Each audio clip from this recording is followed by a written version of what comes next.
Okay, thank you. And he'll pray for us after this. And for the food. Okay. 1.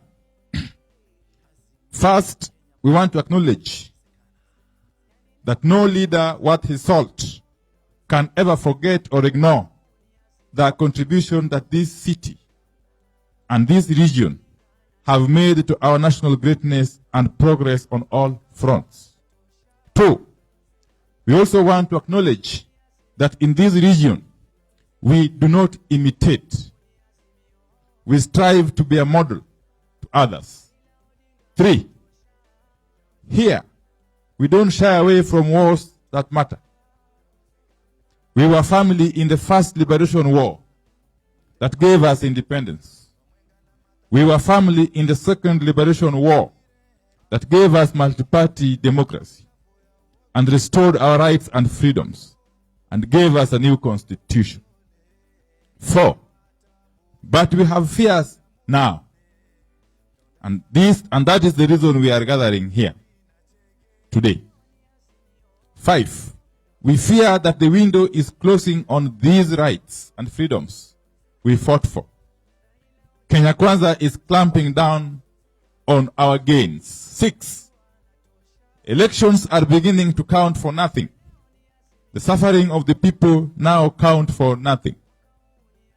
Parties other than the one in power are being made to count for nothing. Kenya Kwanza is taking us back to single party era of Mtukufu Rais. 7. We are here to stop Kenya from being a laboratory for bad election practices that other Africans borrow. We are here to free this country from electoral theft and the chaos of elections whose results are predetermined. 8. We are here to ring-fence multi-party democracy and ensure it is reversible. We are here to end fear of illegitimate authority. 9. We are here to ensure Kenya is governed by men and women who understand and subscribe to the ideals of integrity and who are aware of the great trust and the great responsibilities required to run a nation.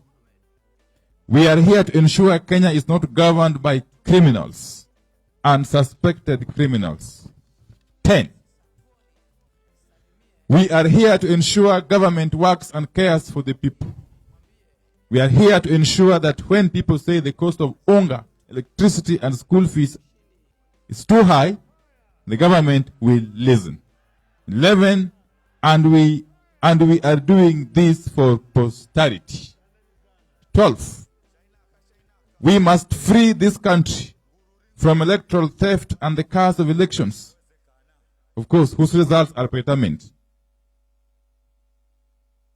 We must seek to be governed by men and women who understand and subscribe to the ideals of integrity. 14. We know there is a vicious push for us to accept and move on. We know the IBC pronounced itself on the 2022 election. We also know the Supreme Court pronounced itself on that election. And so we are being told to accept and move on. But there is one more court to go. That is the court of history. 18. In some future date, not very far from today, the Supreme Court of History will sit in judgment on behalf of our children and grandchildren. 19. That court will ask each one of us gathered here today, why did you not stand up when things were being turned upside down in your own country to subjugate your own people? 20. That Supreme Court of History will ask us, when the IBC, the Supreme Court, Parliament, and the government were being made helpless through bribery and intimidation, why did you keep quiet? 21. That court of history will ask us, what happened to your courage? Why did you not resist when criminals were taking charge of your country?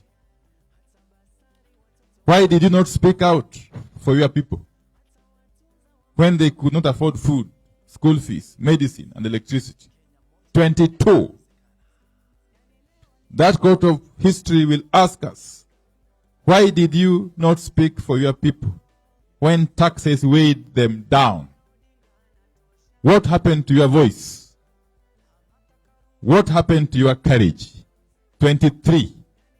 The court of history will ask us again, why did you not learn from the past and use it to inform the future of your nation? When they disregarded the people's vote, not once, not twice, not thrice, but many times, why did you let it keep happening? Why did you move on, knowing well that you did not accept or agree with what they were doing? 24. That court of history will ask us, I put it at your disposal, the men, women, and youth of integrity, willing to stand with you and who looked up to you, people of principle who looked for no personal or financial gain. Why did you not guide them to right the wrongs of the only country that God gave them? That court of history at number 25 will ask us, what happened to the ideals you held of serving the public good and the national interest? And finally, number 26, let each of us confront these questions now. And that is what we have chosen as the people to do in this gathering. Let's make votes count.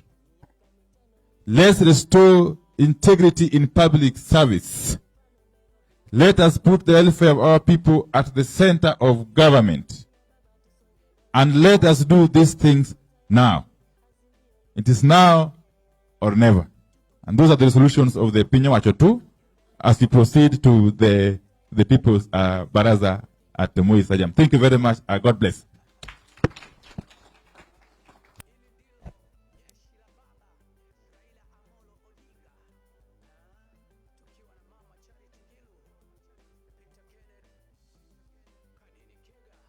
Allow Bishop Abuka to come forward and pray.